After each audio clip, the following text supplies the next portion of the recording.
Students, इसके पहले हम एल्कोहल की धातुओं के साथ अभिक्रिया पढ़ रहे थे। किसके साथ अभिक्रिया? धातुओं के साथ अभिक्रिया। ये देखिए कि एल्कोहल है, ये धातु के साथ अभिक्रिया हुई और हाइड्रोजन गैस बनी और सोडियम एल्कोक्साइड बना। मतलब ये जब एल्कोहल धातुओं से अभिक्रिया करता है, एक्टिव मेटल से, सक्रिय धातुओं से, तो OH बंध टूटता है। आप जानते हो कि एल्कोहल में दो प्रकार के बंध टूट सकते हैं, या तो OH बॉन्ड या C और ऑक्सीजन के मध्य बनने वाला बंध। तो अभी OH बॉन्ड टूट रहा है और हम पढ़ रहे हैं वो वाली अभिक्रियाएं जिनमें OH बंध टूट रहा है। ठीक है, ये पढ़ रहे हैं OH बॉन्ड क्लीवेज वाली केमिकल रिएक्शन। तो पहले हम पढ़ चुके थे धातुओं के साथ अभिक्रिया। ये देखिए धातुओं के साथ अभिक्रिया, OH बॉन्ड टूटा मतलब H+ आयन दिया। एक ये फिनॉल वाला उदाहरण भी देखिए, इसमें भी देखो H+ हटा और Na जुड़ गया। तो ये क्या कर रहे हैं, एल्कोहल भी H+ आयन देता है और फिनॉल भी H+ आयन देता है। और हम जानते हैं कि जो H+ आयन देता है वो अम्ल होते हैं।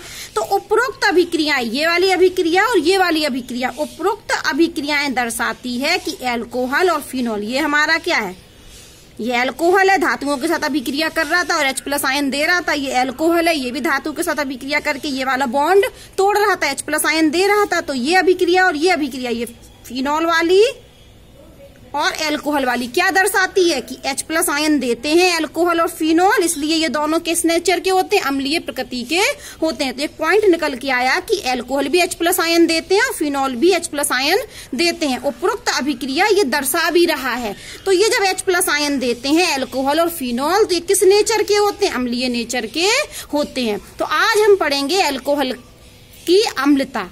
ठीक है, तो आप जानते होंगे कि जो H+ आयन देता है उनको हम क्या कहते थे, ब्रोंस्टेट अम्ल कहते थे, ब्रोंस्टेट एसिड कहलाते थे H+ देने वाले। ब्रोंस्टेट एसिड क्या होते थे, H+ देने वाले। तो एल्कोहल और फिनॉल भी तो H+ आयन देते हैं, तो इनको क्या बोल सकते हैं, ब्रोंस्टेट अम्ल। ये देखिए, ये हमने कोई अम्ल ले लिया, अम्ल मतलब ये कोई हमने एल्कोहल ले लिया और एल्कोहल क्या करेगा, H+ आयन दे देगा।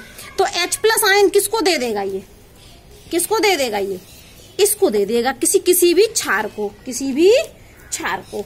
तो ये H+ आयन कहाँ शिफ्ट हो गया, इस क्षार पर। ठीक है, या हम ऐसा बोल सकते हैं कि इस बेस ने अपने लोन पेयर, उल्टा बोले, इस क्षार ने अपने लोन पेयर H+ आयन को दे दिए। तो जब इस क्षार ने अपने इलेक्ट्रॉन इसको दे दिए, तो यहां से, क्योंकि ये वाले ऑक्सीजन की इलेक्ट्रोनेगेटिविटी क्या होती है, ज्यादा, इसलिए ये बंध के इलेक्ट्रॉनों को अपनी तरफ खींच रहा था। तो इस पर माइनस चार्ज, इस पर प्लस चार्ज। तो अब ये देखिए, यहां से देखिए, ऑक्सीजन पर, ऑक्सीजन की इलेक्ट्रोनेगेटिविटी ज्यादा होती है, इसलिए ऑक्सीजन इस वाले बंध के इलेक्ट्रॉन को अपनी तरफ खींचेगा। तो इस पर माइनस चार्ज और H पर, हाइड्रोजन पर पॉजिटिव चार्ज। और ये लोन पेयर है, तो कोई क्षार क्या करेगा, H+ को लोन पेयर दे देगा। तो एल्कोहल क्या करेगा, ये बंध टूट जाएगा, यहां से ये बॉन्ड टूट जाएगा और ये क्या बन जाएगा, OR। ये क्या बन जाएगा, OR। O पे क्या होगा, यहाँ माइनस। और ये जो H टूटा, H+ के रूप में टूटा, वो क्षार के साथ रिएक्शन करके BH बना लेगा। तो ये क्षार था, क्षार ने H+ आयन को लिया है, तो ये क्या बन गया, संयुग्मी अम्ल बन गया। और जबकि अम्ल ने क्या किया, H+ आयन दिया है और क्या बना लिया, कंजुगेट बेस। इसको संयुग्मी क्षार भी बोल सकते हैं, लेकिन अंग्रेजी बताने के चक्कर मैंने लिख दिया, संयुग्मी को क्या बोलते हैं, कंजुगेट। तो ये हमारा क्या था, वैसे संयुग्मी क्षार था। तो ये ब्रोंस्टेट-लोरी सिद्धांत है कि H+ देने वाले ब्रोंस्टेट अम्ल होते हैं और H+ लेने वाले ब्रोंस्टेट क्षार होते हैं, बेस होते हैं। तो यहाँ पर एल्कोहल हमने माना कि अम्ल की तरह व्यवहार कर रहा है, H+ आयन को दे रहा है। तो ये क्या करेगा, कोई एक क्षार आएगा जो अपने लोन पेयर इस H+ आयन को देगा और क्या बना लेगा, ये क्षार कंजुगेट एसिड बना लेगा। और जो एसिड था वो क्या बना लेगा, अपना कंजुगेट बेस। एक्चुअली में ये पेयर कहलाते हैं, ये वाला, ये क्षार से क्या बनता है, ये क्षार से क्या बनेगा, कंजुगेट एसिड। बेस से क्या बनता है, कंजुगेट एसिड। और एसिड से क्या बनता है,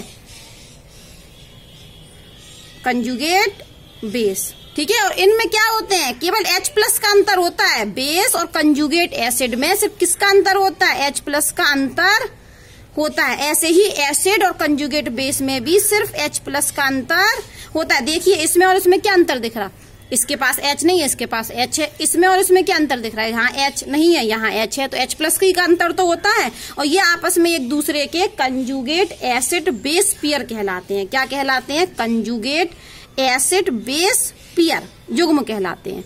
तो ये आपस में क्या है, कंजुगेट एसिड बेस पेयर कहलाते हैं। ठीक है, तो अब आज हम पढ़ने वाले हैं, क्या पढ़ने वाले हैं, अल्कोहल की अम्लता, क्योंकि अल्कोहल क्या करते हैं, H+ आयन को देते हैं। अब हम सबसे पहले आपको एक क्रम बता रहे हैं। अल्कोहल की अम्लता का क्रम सुनिए आप बहुत ध्यान से। सबसे ज्यादा जो अम्लीय होते हैं वो 1 डिग्री अल्कोहल होते हैं, उसके बाद 2 डिग्री अल्कोहल और सबसे कम 3 डिग्री अल्कोहल। अगर हमारे पास 3 अल्कोहल है, एक अल्कोहल 1 डिग्री है, दूसरा 2 डिग्री अल्कोहल है, तीसरा 3 डिग्री अल्कोहल है, तो सबसे ज्यादा अम्लता कौन प्रदर्शित करेगा, 1 डिग्री अल्कोहल, उससे कम 2 डिग्री अल्कोहल और सबसे कम 3 डिग्री अल्कोहल। तो अब हम समझेंगे कि ये अल्कोहल की में जो अम्लता का क्रम है ये 3 डिग्री में क्यों कम हो रहा है। तो हम उदाहरण लेते हैं। पहला उदाहरण हमने लिया, ये R कोई भी अल्काइल ग्रुप है, ये CH2 और ये OH। ठीक है, अब हमने ये, आप जानते हो, क्या जानते हो आप, क्या जानते हो कि O की इलेक्ट्रोनेगेटिविटी ज्यादा, तो ये इलेक्ट्रॉन कहाँ शिफ्ट, यहाँ शिफ्ट। ठीक है, तो क्या बन जाएगा, R CH2 और O पर आ गया हमारा माइनस चार्ज और ये H+ आयन निकल गया। ये देखिए, ठीक है, ये हमने क्या लिया, ये 1 डिग्री अल्कोहल था हमारा और H+ आयन निकल गया। अब हम क्या करते हैं, यहाँ पर 2 डिग्री अल्कोहल लेते हैं, ये CH और CH से हमने ये 2 R ग्रुप एल्काइल ग्रुप जोड़ दिए, ये OH। यहाँ भी क्या होगा, जब ये टूटेगा यहाँ भी ये बॉन्ड होगा और ये बॉन्ड के इलेक्ट्रॉन को कौन खींच लेगा, O। तो ये बन जाएगा हमारा CR H और O पर नेगेटिव चार्ज और ये H+। ठीक है, अब हमने, ये कौन सा अल्कोहल था, 2 डिग्री अल्कोहल। अब हम एक 3 डिग्री अल्कोहल ले लेते हैं। ये देखिए, ये R और ये R और ये क्या बना है, ये इससे क्या जोड़ा है, OH ग्रुप।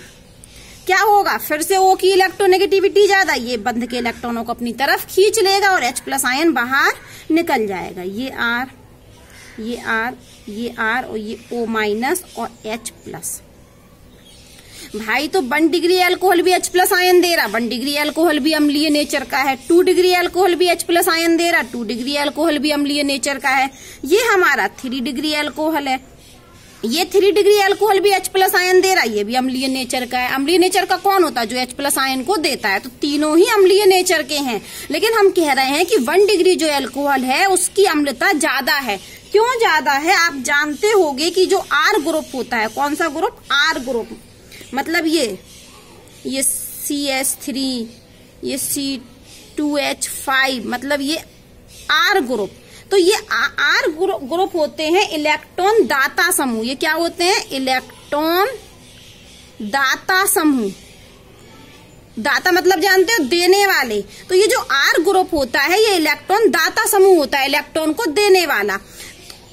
मतलब ये क्या शो करते हैं, +I इफेक्ट भी शो करते हैं। जो एल्काइल ग्रुप होता है वो क्या शो करता है, ये अलग से एक बात लिखी मैंने कि जो एल्काइल ग्रुप R होता है वो R कैसा होता है, इलेक्ट्रॉन दाता समूह होता है। पहली बात, R एल्काइल ग्रुप क्या होता है, इलेक्ट्रॉन दाता समूह होता है, इलेक्ट्रॉनों को देता है, मतलब फेंकता है अपने से दूर, मतलब +I इफेक्ट शो करता है।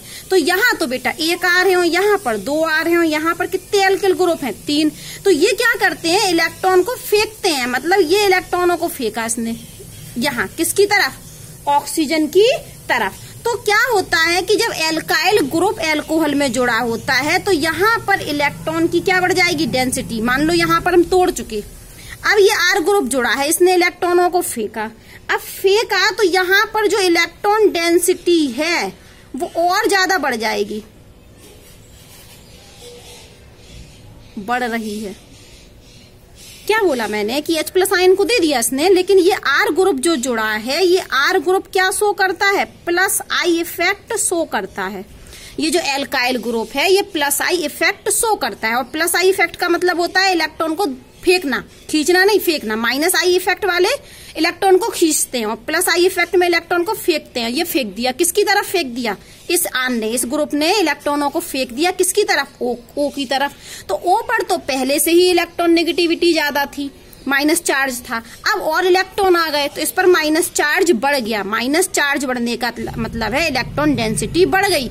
या हम यहां से मान लें, यहां समझ लो। अब हमने क्या किया कि इलेक्ट्रॉन डेंसिटी बढ़ गई, माइनस चार्ज बढ़ गया, तो क्या होगा कि अब माइनस चार्ज बढ़ गया तो ये H+ आयन को,